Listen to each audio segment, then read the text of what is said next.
નવસારીમાં નવરાત્રીના અંતિમ દિવસે વિવાદ સર્જાયો। ગરબા બંધ થતાં ખેલૈયાઓને પરત ફરવું પડ્યું હતું। ફ્યુઝન નવરાત્રીનું આયોજન બંધ કરાયું અને 5000થી વધુ ખેલૈયાઓ નિરાશ થયા છે। તો પાસના રૂપિયા પરત લેવા માટે ખેલૈયાઓ ઉમટી પડ્યા હતા। ખેલૈયાઓએ આયોજકોને ઘેરી લીધા। નવરાત્રીના અંતિમ દિવસે લેણદારોના નાણાં બાકી હોવાના કારણે વિવાદ સર્જાયો હોવાની ચર્ચા છે।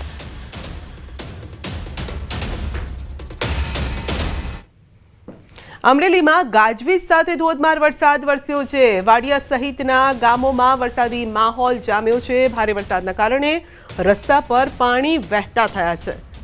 તો પાછોતરા વરસાદને લઈને ખેતી પાકમાં નુકસાનની પણ ભીતિ છે। તો અમરેલીમાં વરસાદ ધોધમાર ઝમાઝમ વરસાદ વરસી રહ્યો છે। રસ્તા પર પણ પાણી ભરાયેલા છે।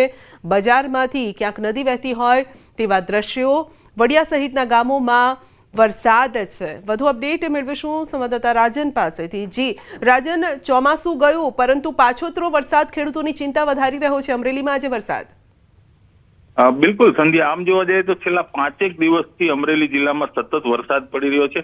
આજે પણ અમરેલી શહેર આસપાસના ગ્રામ્ય વિસ્તાર, ધારી તાલુકો અને વડિયા તાલુકામાં ખૂબ સારો એવો વરસાદ વરસી રહ્યો છે, જેના કારણે ખેડૂતોની મુશ્કેલી વધી છે।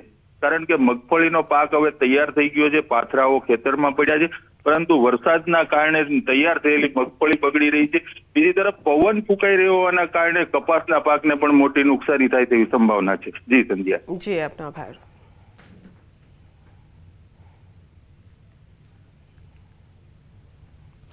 આ તરફ જેતપુરમાં પણ સતત ચોથા દિવસે વરસાદી માહોલ યથાવત છે। જેતપુર પંથકમાં ભારે વરસાદી ઝાપટું પડ્યું છે। શહેરના તીનબત્તી ચોક, વડલી ચોક, Amarnagar, MG road, Phulwadi, Teenbatti, કનકિયા plot સહિતના વિસ્તારમાં બપોર બાદ વરસાદની એન્ટ્રી થઈ છે। તો સતત વરસાદને લઈને ખેડૂતોની ચિંતા વધેલી છે। સતત વરસાદી માહોલમાં વાતાવરણમાં ઠંડક જરૂર પ્રસરી છે, પરંતુ ખેડૂતોનું ટેન્શન હાઈ થઈ ગયું છે। તો સતત વરસાદથી ખેડૂતોની ચિંતા વધેલી છે, કારણ કે અત્યારે ખેતરમાં પાથરા પડેલા છે અને તેવામાં આ પાણી બધી જ બાજી બગાડી રહ્યું છે।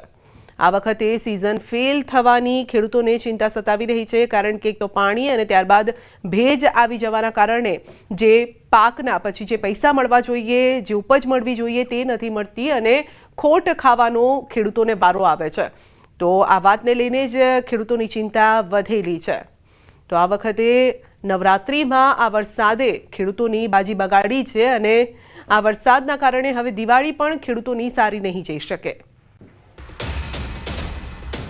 તો હવામાન વિભાગે આજે રાજ્યમાં ભારે વરસાદની આગાહી કરી છે। દ્વારકા, પોરબંદર, જૂનાગઢ, મોરબીમાં યલો એલર્ટ સાથે ભારે વરસાદની આગાહી છે।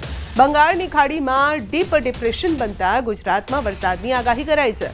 બનાસકાંઠા, સાબરકાંઠા, મહેસાણામાં આજે વરસાદની આગાહી છે। અમદાવાદ, ગાંધીનગરમાં પણ આજે વરસાદ પડી શકે છે। દક્ષિણ ગુજરાતમાં પણ વરસાદની આગાહી કરાઈ છે। માછીમારોને 3 દિવસ દરિયો ન ખેડવા માટે સૂચના આપવામાં આવી છે।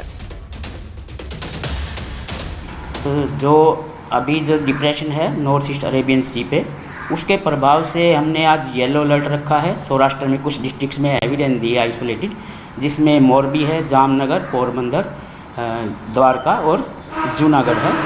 और थंडरस्टॉर्म रखा है हमने 30-40 किलोमीटर पर आवर स्पीड के साथ पूरे सौराष्ट्र में और कच्छ में, और उसके साथ कुछ डिस्ट्रिक्ट्स में गुजरात रीजन के जो कुछ डिस्ट्रिक्ट्स हैं, जिसमें बनासकांठा है, पाटन है, महसाना है, अहमदाबाद, खेड़ा, गांधीनगर, और नीचे साउथ गुजरात में भी रखे हैं हमने, सूरत, भरूच, नवसारी, वलसाड इत्यादि। उसमें थंडरस्टॉर्म की उम्मीद है।